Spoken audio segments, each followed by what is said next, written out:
It was supposed to be an absolutely ordinary train departure during the evening rush hour.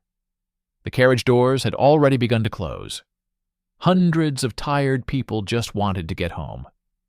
But at that moment, a police dog named Orion did something that violated all the rules of his training.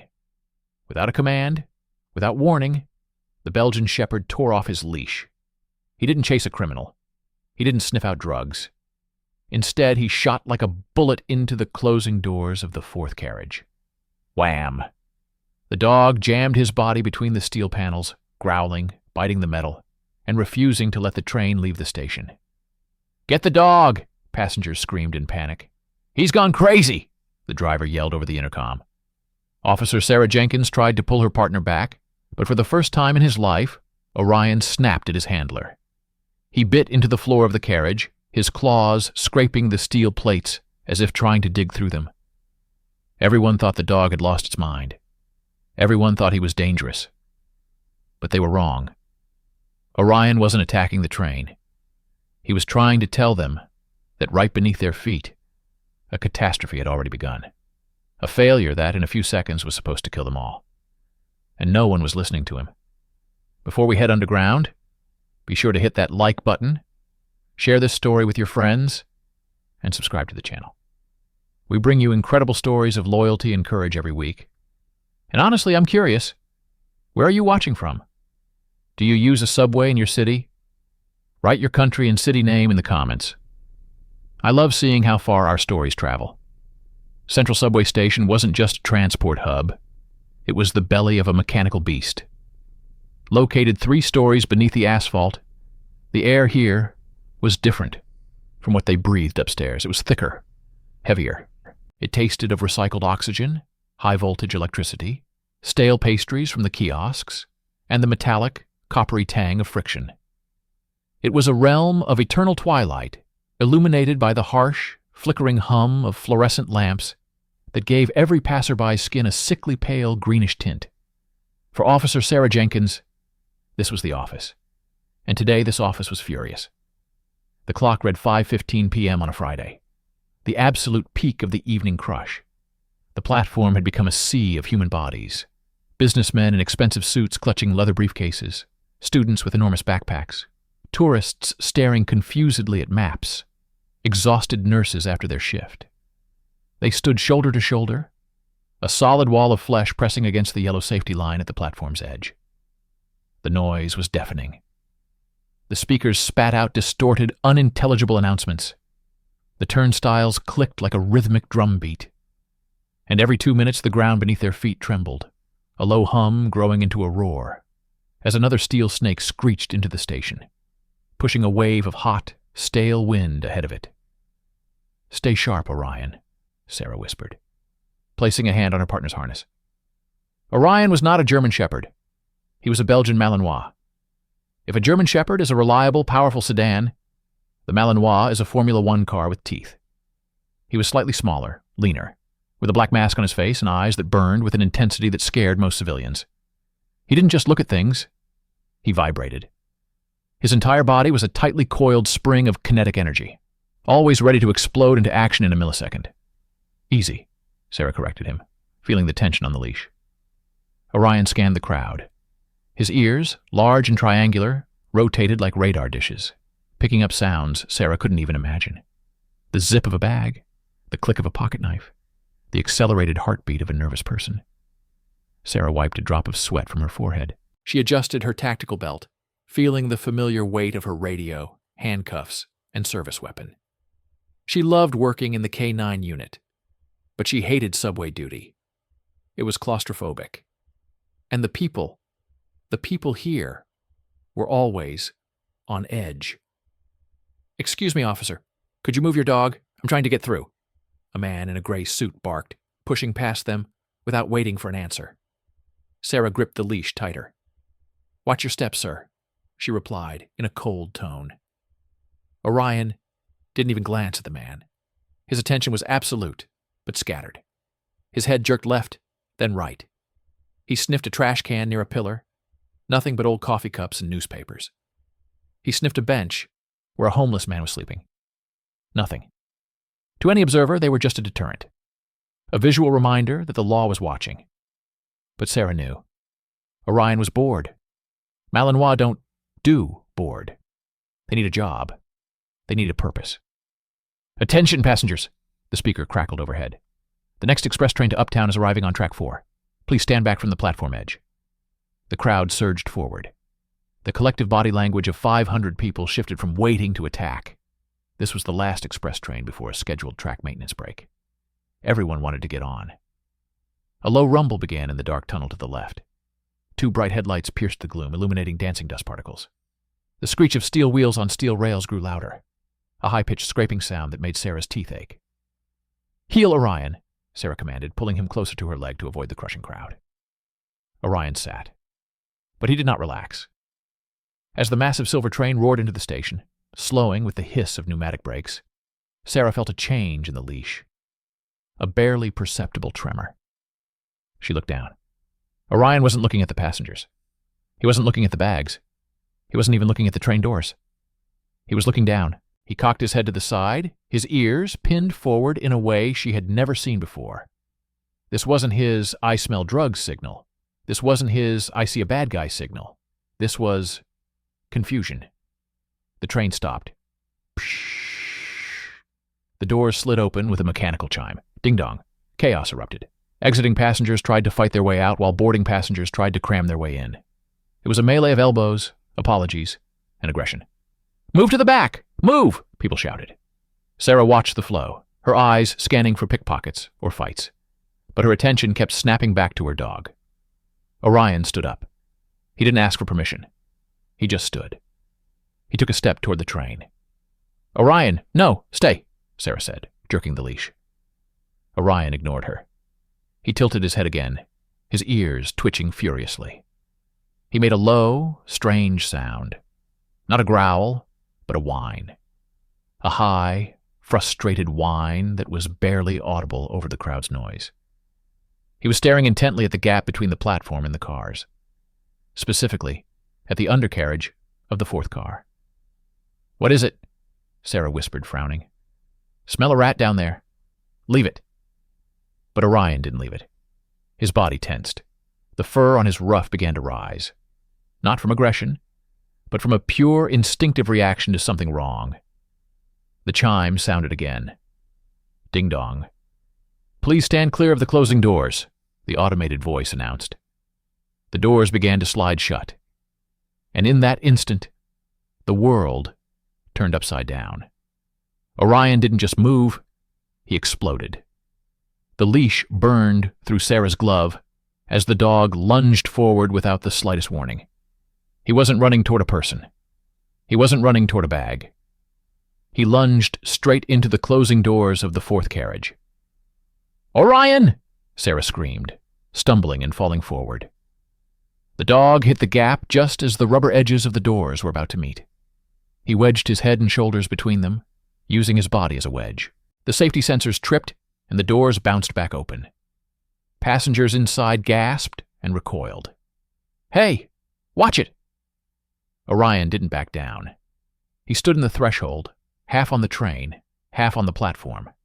He planted his feet wide, and then he did the thing that made Sarah's blood run cold. He looked into the packed car, bared his teeth, and let out a ferocious, thunderous bark that echoed through the entire tunnel.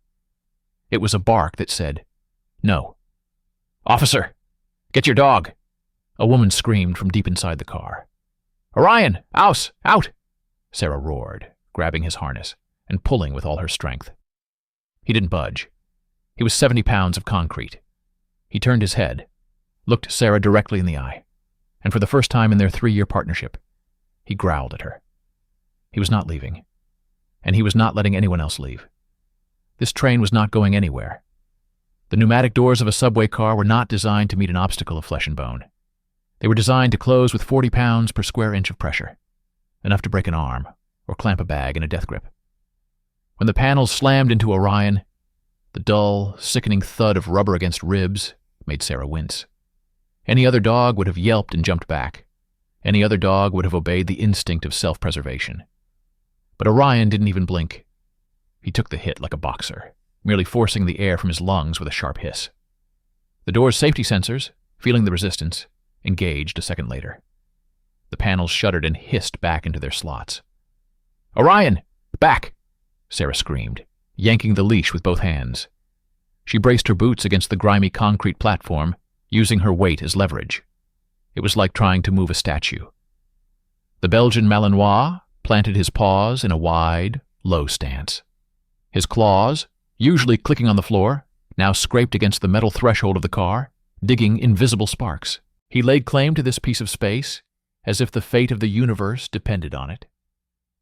A dead silence fell over the car, but it lasted only a moment. Then came the stage of realization. "What the hell?" A man in a business suit closest to the doors barked. He stumbled back, nearly dropping his coffee. "Officer, control your animal!" "Mommy!"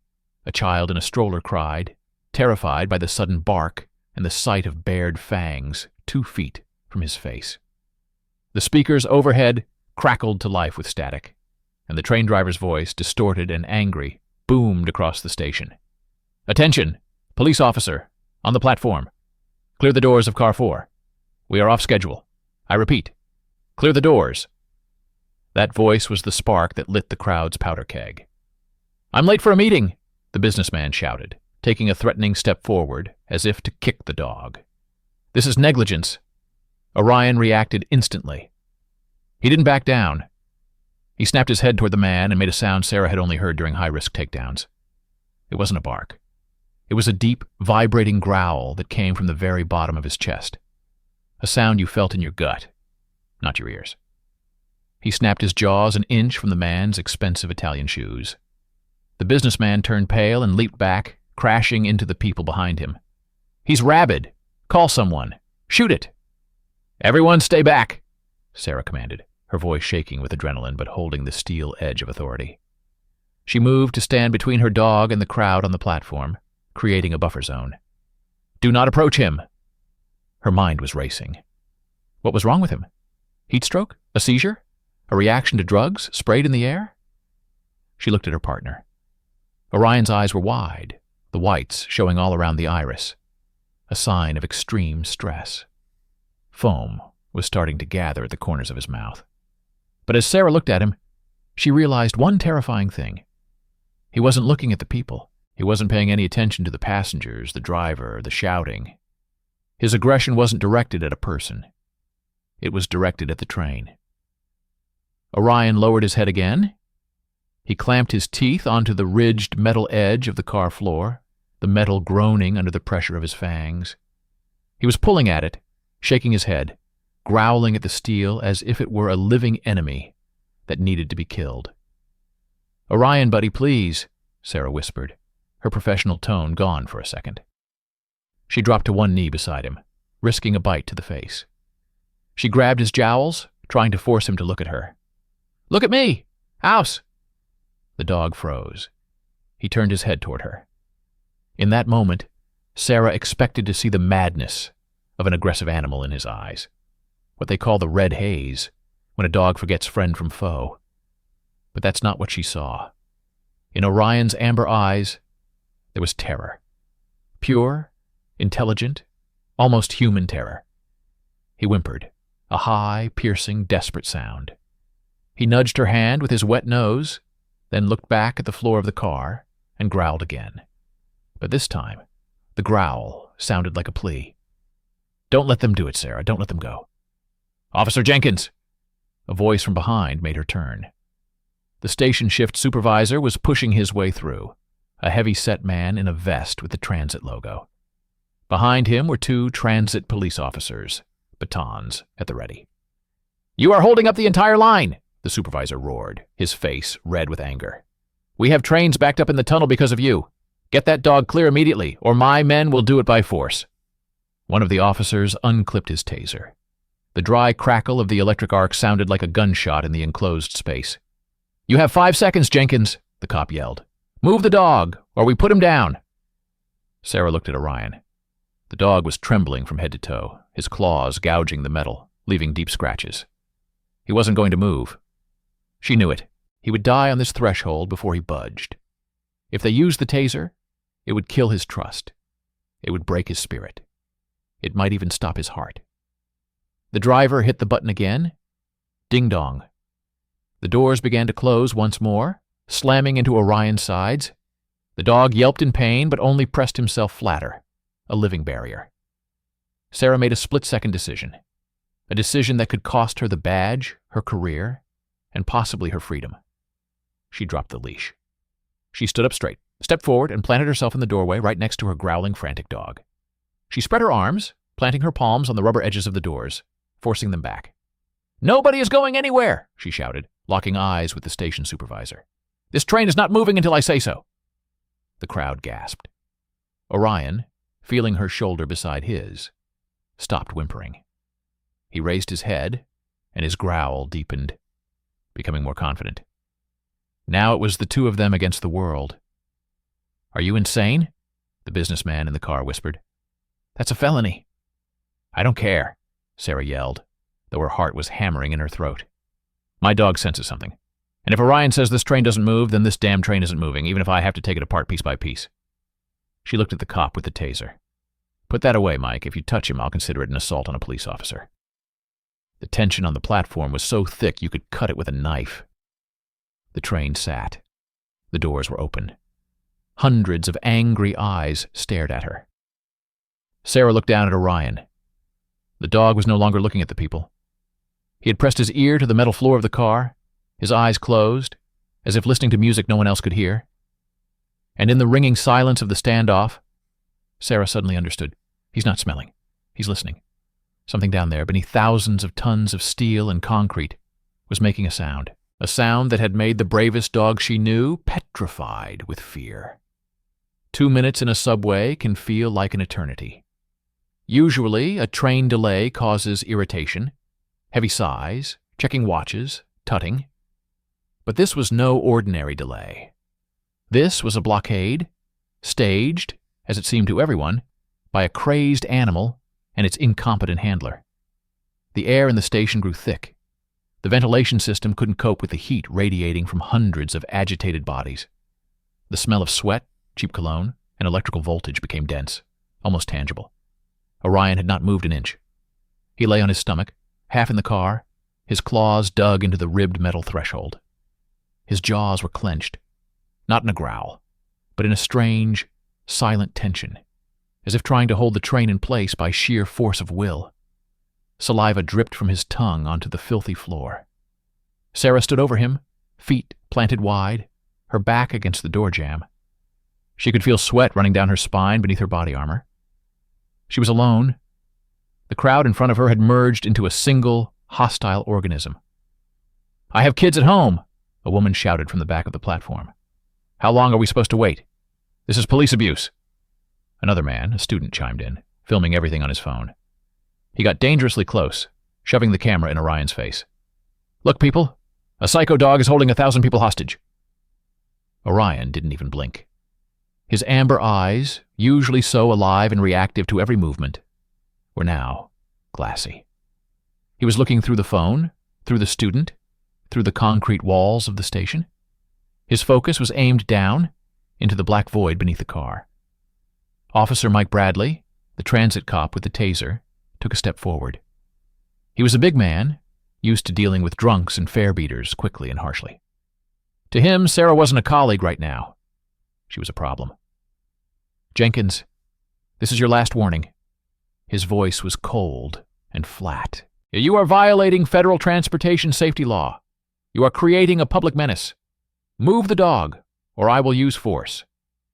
The red laser dot from the taser danced on Orion's black fur, right over his shoulder blade.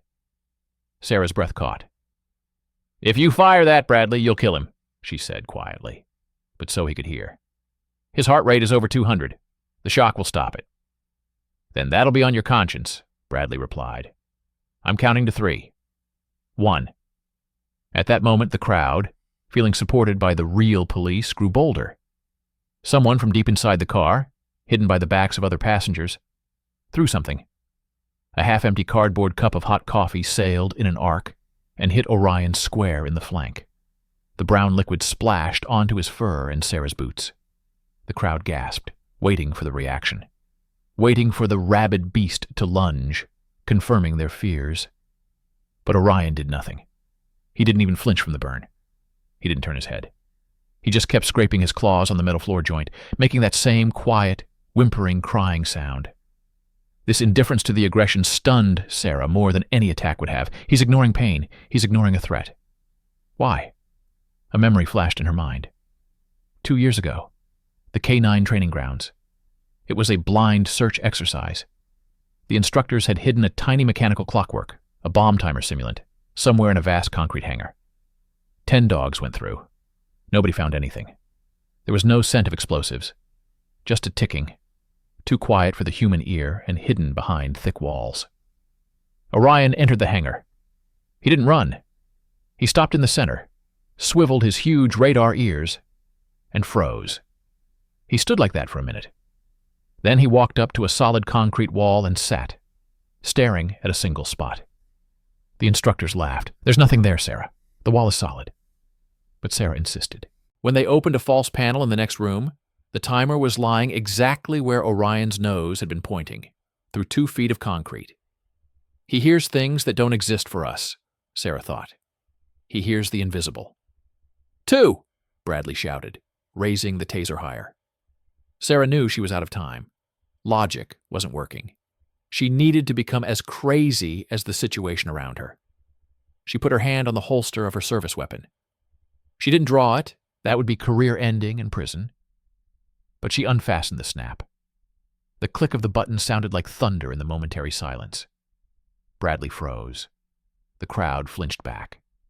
"Don't you dare, Mike," Sarah hissed, her eyes blazing with the fury of a lioness protecting her cub. "You will not touch my dog. Call a code red. Evacuate the station. Do whatever you have to do. But this train is not moving until we check what's underneath it." "You're out of your mind, Jenkins," Bradley breathed, but he lowered the taser. He saw her eyes. She wasn't bluffing. "What's underneath it?" The businessman in the front row roared, his face turning purple. "It's tracks and rats. What could possibly be there?" Orion suddenly stopped scraping the floor. He snapped his head up and barked. Once. Loud, demanding, staring straight into the businessman's eyes. Then he did something that finally convinced Sarah. He lay down on his side, pressed his ear flat against the metal floor of the car, closed his eyes, and went perfectly still, like a doctor listening to a sick patient with a stethoscope. The car went quiet. The people, intrigued by this strange, almost mystical behavior, stopped pushing. "He's listening," a little girl whispered, her mother clutching her a few feet from the doors.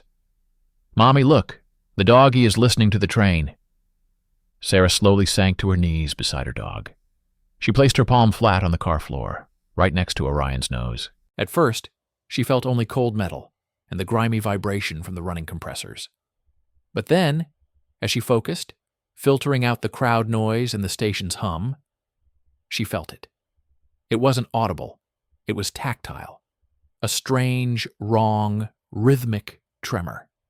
A faint thud, thud, thud coming from somewhere below, from the wheel assembly. It wasn't like the normal vibration of an engine. It felt like instability, like something heavy and important was loose, rattling around where it should have been fixed solid. Orion opened one eye and looked at her. The panic was gone from his gaze. It was replaced by a question. "Now do you believe me?" Sarah raised her head and looked at Bradley. "Get the engineers," she said, her voice permitting no argument. "And the driver. Tell him to kill the engine. Now."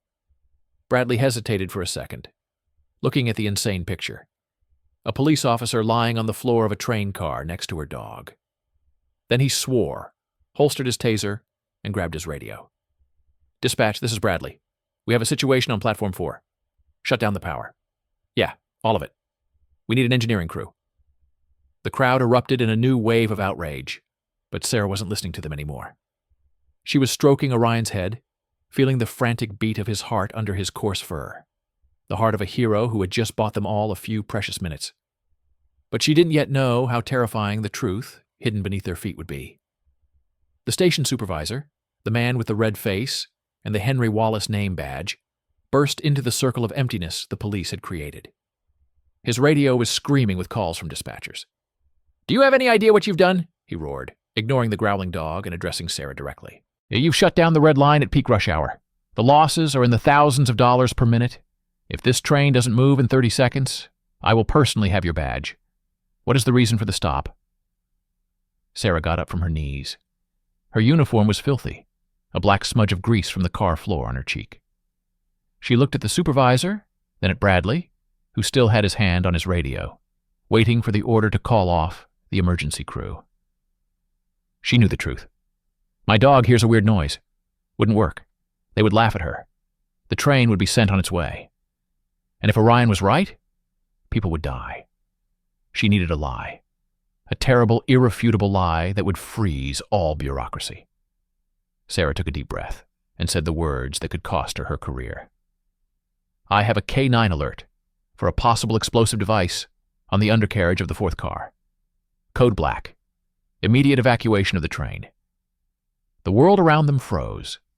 Wallace's face went white, all the angry color draining away instantly.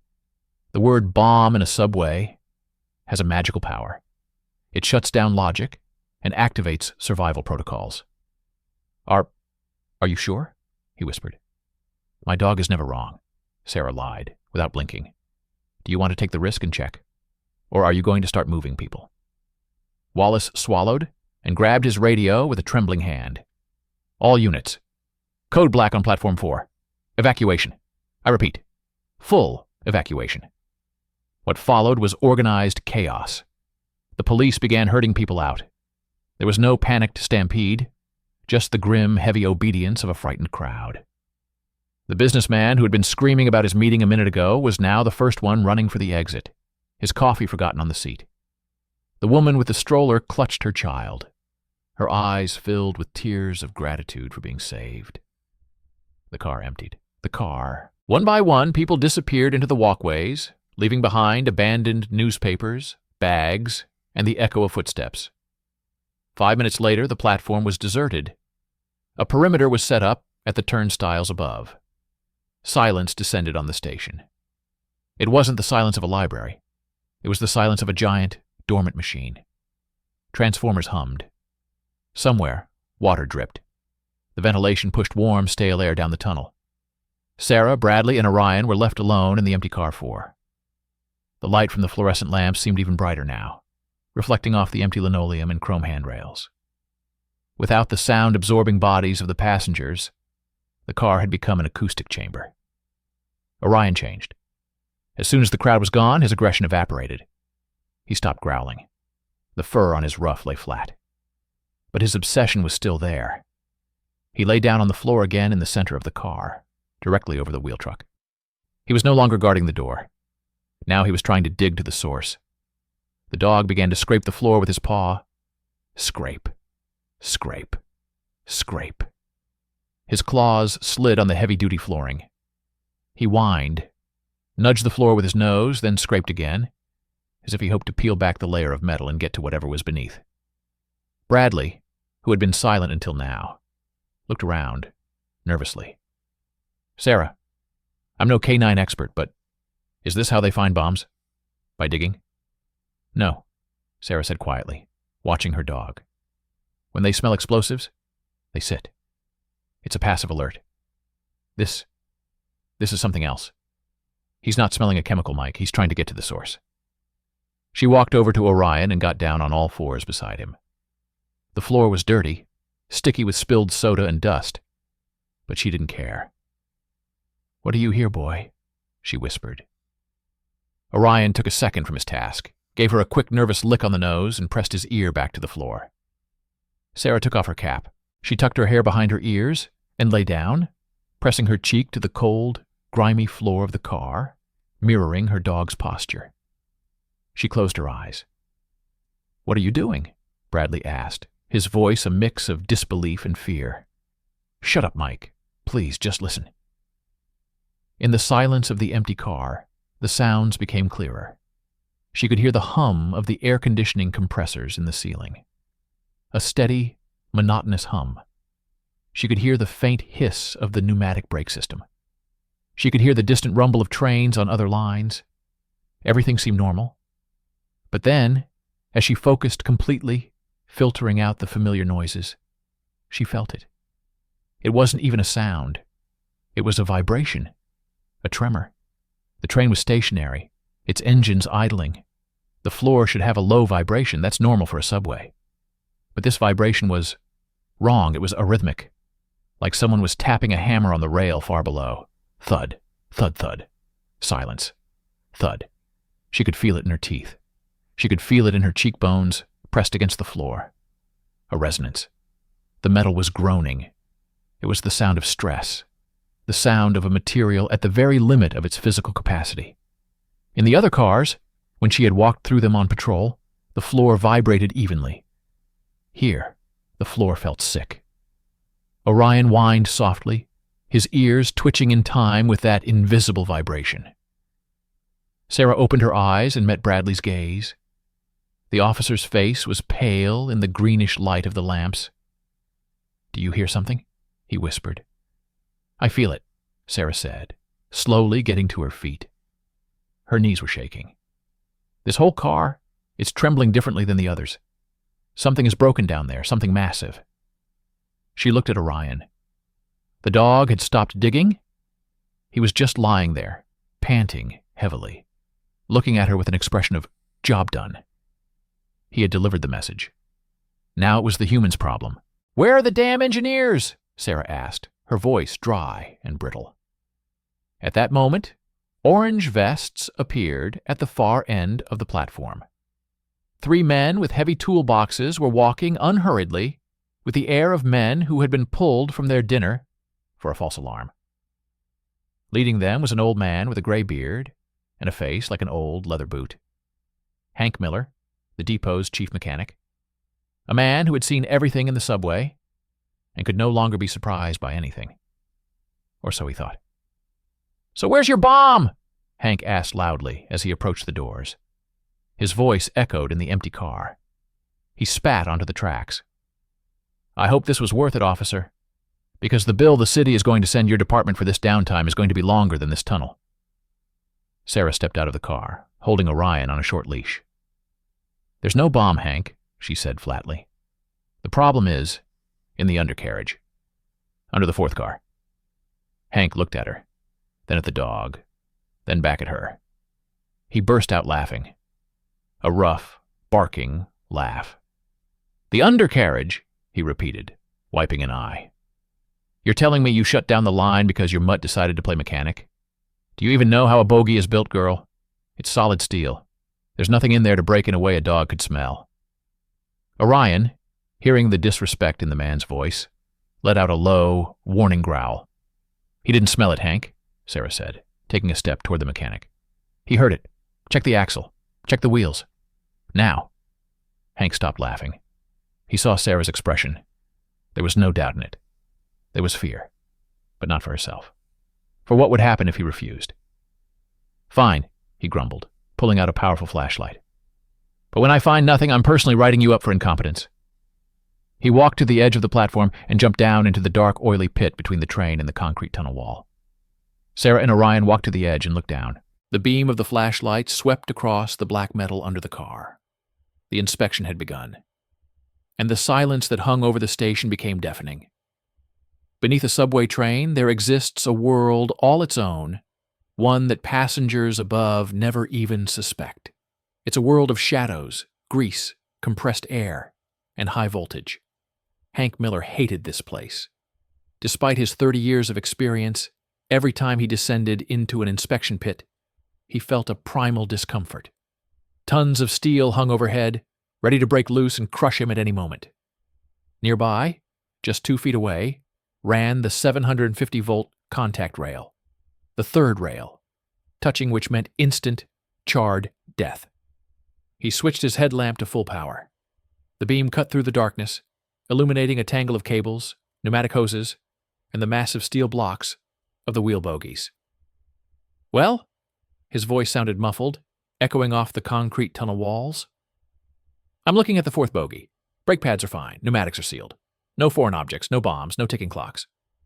From above, from the edge of the platform, Two pairs of eyes looked down on him. One human, full of anxiety and determination. The other animal, glowing in the darkness, with reflected light, like two yellow coals. "Look deeper, Hank." Sarah's voice came down as a distorted echo.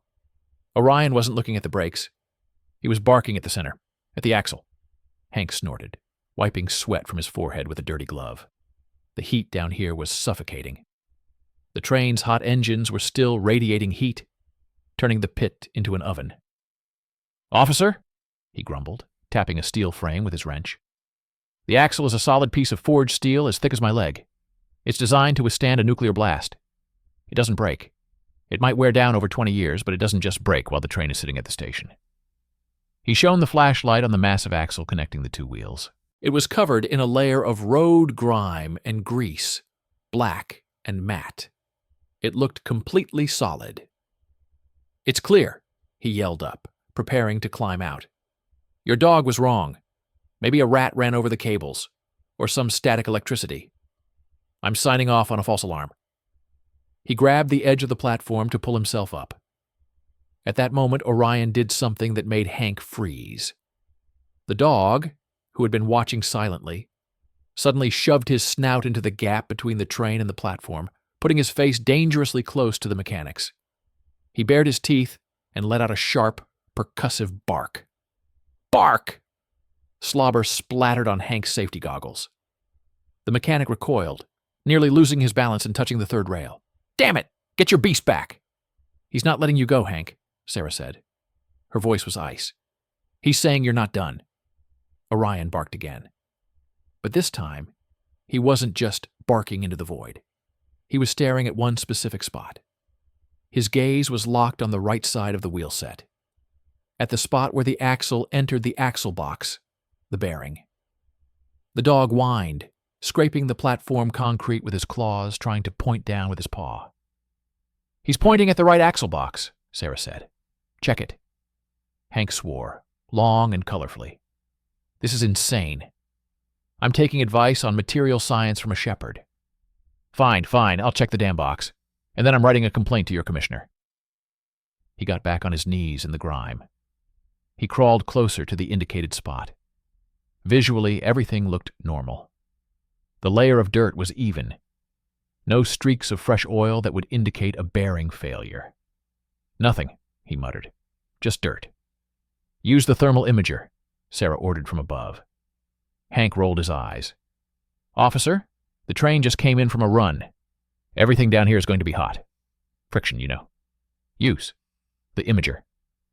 With a sigh, Hank opened his heavy toolbox. He pulled out a portable thermal imager, which looked like a pistol with a screen. He turned it on, waited for it to calibrate, and pointed it at the wheel set. The screen blossomed with patches of orange, red, and yellow. The brake discs glowed bright orange. That was normal. They were hot from braking. The motor was yellow. Hank lazily panned the imager along the axle. Normal, normal, normal. He pointed the lens at the right axle box, the one Orion had been barking at. And he went silent. On the screen, amid the uniform orange background, a spot bloomed. But it wasn't orange. It was white. A blinding, searing white with purple edges. In the language of a thermal imager, that meant extreme overheating. The temperature at that single point was 3 times higher than the rest of the axle. Hank blinked. He tapped the device, thinking it was malfunctioning. The spot didn't disappear. "What the?" he whispered. "What is it?" Sarah's voice grew tense. Hank didn't answer. His professional arrogance was beginning to crack. Overheating in this specific spot could mean only one thing. Colossal friction was happening inside the metal. Friction that shouldn't be there. Friction from parts rubbing together because they were no longer a single solid piece. He put the imager down and reached into his box for another tool. It was a special hammer with a long handle, a tool as old as the railroad itself, a testing method that hadn't changed in 100 years. "What are you doing?" Sarah asked. "Sounding it," Hank muttered. His voice had changed. The mockery was gone, replaced by an anxious focus. "If the metal is solid, it sings. If there's a crack inside, it's dead. He swung the hammer and struck the left, healthy side of the axle. D-zing. The sound was clean, high, and long like a bell. It vibrated in the air. A good sound. The sound of solid steel. Orion pricked his ears up, listening. Hank moved to the right, to the spot where the imager showed a white hot spot. To the spot the dog's nose was pointing. His hand trembled. For a second he imagined what would happen if he was right. The train hurtling through the tunnel at 50 miles per hour. Hundreds of people in a metal box. He swung and struck. Thud. The sound was dull, flat, dead. It was as if he had hit a bag of wet sand, not steel. Hank froze. His heart skipped a beat. That was the sound of death.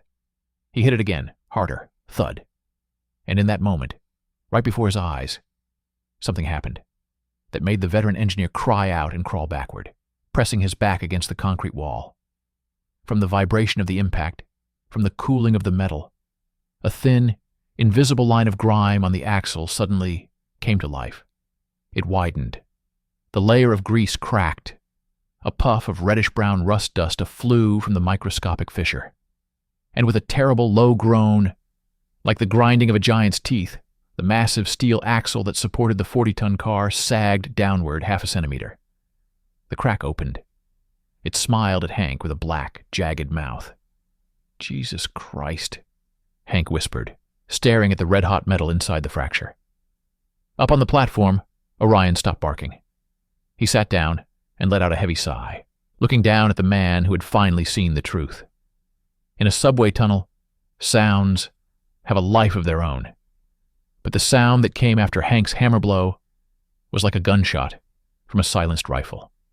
C-R-R-A-C-K. It wasn't the sound of something breaking. It was the sound of tension being released, tons of kinetic energy, stored for years within the crystalline lattice of the steel, burst free. Hank Miller, the man who had spent half his life in pits under trains, scrambled backward so fast he tripped over his own toolbox. He fell on his back, right into the grime, but he didn't even notice. His eyes, wide with terror, were fixed on the axle. The beam of his headlamp trembled, illuminating the impossible. The massive steel beam connecting the wheels was no longer whole. Right before his eyes, as if in slow motion, the bottom half of the axle separated. A huge chunk of red-hot, twisted metal the size of a boxer's fist broke off and fell to the concrete floor of the pit with a heavy, dull clang. Steam rose from the open wound in the metal. The axle's insides glowed a dim cherry red. It burned through from the inside, Hank whispered. His voice broke. Metal fatigue, a hidden void. From above, Sarah's voice came, sharp and demanding. "Hank! What exploded? Are you okay?" Hank didn't answer. He couldn't look away. Now that the piece had fallen, he could see the truth in its full, naked horror. The axle was holding on by a thread, by a prayer, by the last centimeter of undamaged metal. The train was stationary, but if it had started to move... Hank closed his eyes, and his imagination, trained by years of accident investigations, painted the picture with terrifying clarity. The train picks up speed, 40 miles per hour. It enters the narrow tunnel under the East River. The vibration on the rail joints increases. The axle, weakened and red-hot, takes one final hit. It snaps in half. The wheel on the right flies off. The bogie of car 4 drops onto the tracks at full speed. The car cartwheels, hits the tunnel ceiling, flips, and lands sideways, becoming a steel cork. The other 6 cars of the train plow into it. Sparks, darkness, screeching, screams. It wouldn't have been an accident. It would have been a meat grinder. "Hank!" Sarah's scream snapped him out of the nightmare. The mechanic struggled to roll onto his stomach and crawl toward the platform edge. His hands were shaking so badly that he slipped twice trying to grab the handhold. Finally, with Sarah and Bradley's help, he was hauled out into the light. He looked like he had seen a ghost. His face was gray, streaked with oil and sweat. He was breathing hard, gasping for the station's stale air. Henry Wallace, the station supervisor, ran up to them. "Well, what was it? A rat chew a wire? Can we get moving?" Hank slowly pulled himself to his feet. He wiped his hands on his coveralls, leaving black streaks. Then he looked at Wallace with the eyes of a man who had just stared into the abyss. "Nobody is going anywhere, Henry," he said quietly. "Shut down the line. All of it. Call in the heavy crane and the federal investigation team." "What are you talking about?" Wallace frowned. "A crane? For a breakdown?" Hank pulled the piece of metal that had broken off the axle from his pocket. It was still hot, scorching his hand even through the glove. He threw it at the station supervisor's feet. The heavy chunk of steel clanged on the tile, leaving a chip. "The axle on car 4 was rotten," Hank said. "It was holding on by a prayer and magic. If this train had left the station and gotten up to even 30 miles, it would have disintegrated." He turned to look at the dark mouth of the tunnel, where the train was supposed to have gone minutes ago. The car would have derailed in the tube. It would have taken out the tunnel's support columns. We'd be looking at hundreds of bodies, Henry, hundreds. We were standing in a coffin on wheels. Wallace turned pale. He looked at the piece of metal, then at the train, then at Hank. The realization of the catastrophe they had narrowly avoided hit him like a wave of ice water. His knees buckled, and he leaned against a pillar. "Oh my God," breathed Bradley, the officer who had been threatening the dog with a taser half an hour ago. He took off his cap and ran a hand through his hair. "I was standing in that car. I was standing right over it." All eyes slowly, one by one, turned to Orion. The Belgian shepherd was sitting at Sarah's feet. He was no longer growling. He wasn't straining at the leash. He was calm. His ears were pricked, catching every word, but his body was relaxed. He panted, his long pink tongue hanging out, looking like the most ordinary happy dog. Sarah dropped to her knees in front of him. Her own hands were shaking. "You heard it, didn't you?" she whispered, looking into his intelligent, dark eyes.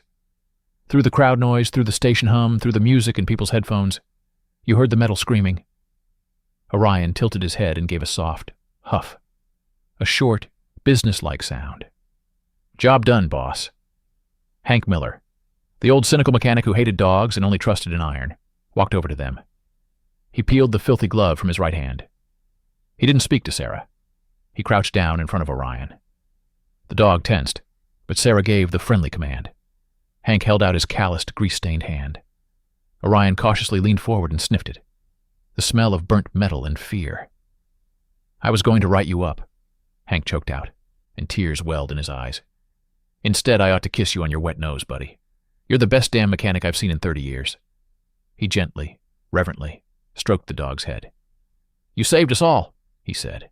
"You hear me? You saved us all." The news began to leak.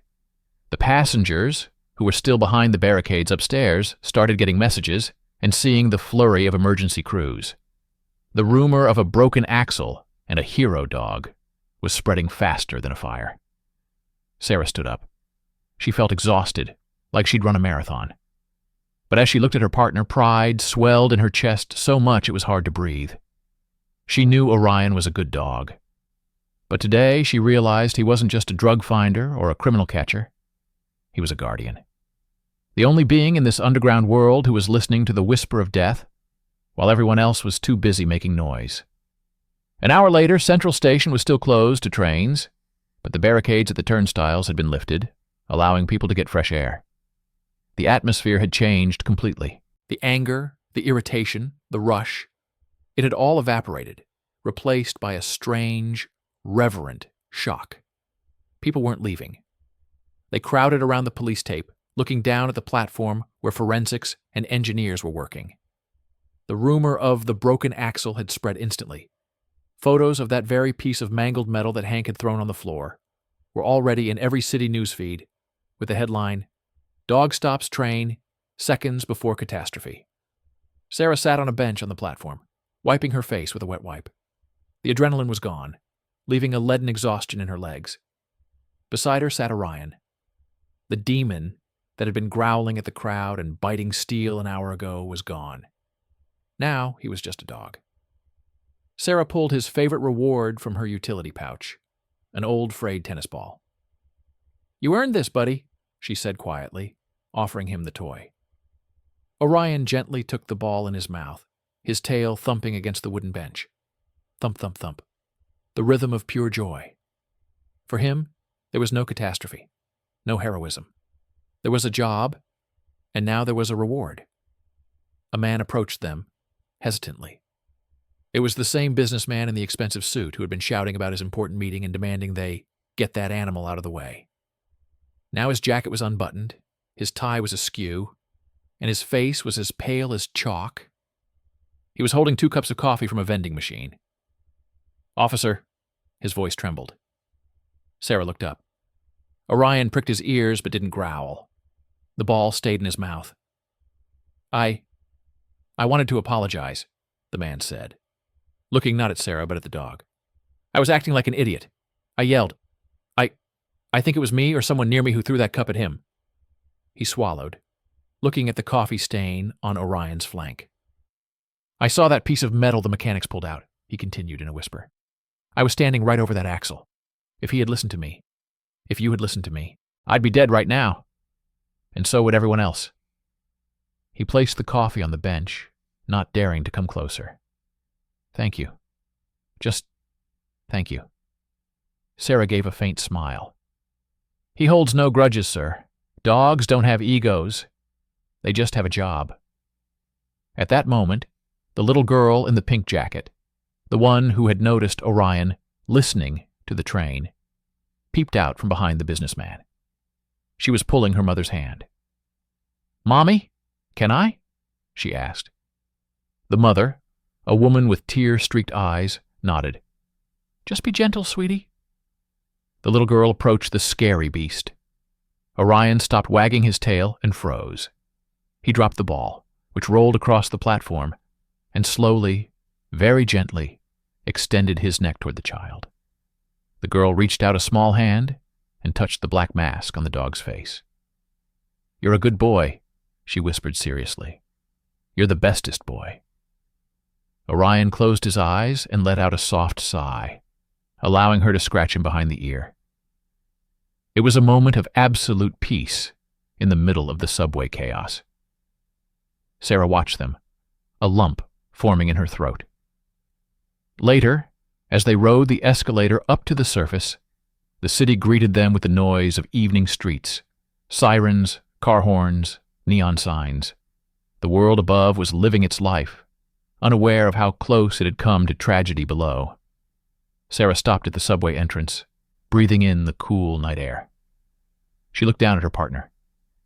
"We create technology," she thought. "We build trains, computers, sensors. We think we control the world. But when the technology fails, when the sensors go blind, and the metal gets tired, we aren't saved by technology. We are saved by an ancient instinct, a creature that hears what we ignore, a creature willing to throw itself under closing doors to save an ungrateful crowd, simply because that is its pack." "Let's go home, Orion," Sarah said, clipping the leash to his collar. "Yeah, you've got tomorrow off." Orion looked up at her, barked once, a bright, happy sound, and pulled her toward the patrol car. He was ready to go home. But if tomorrow required him to stop the world again to save it, he would do it in a heartbeat. Because he was a guardian. And his watch never truly ends. If this story touched your heart, don't forget to give it a like, share it with your friends, and subscribe to our channel. We often walk past service dogs, seeing them as just a tool or a threat. We get annoyed when they delay us. We forget that beneath that uniform beats a heart that loves us more than we deserve. Orion proved that a true hero doesn't need words. He doesn't need thanks. He only needs one thing, for us to trust him when he tells us to stop and listen. Stay with us for more stories that prove one thing. Loyalty, courage, and love can change the world, and even stop a train. See you soon.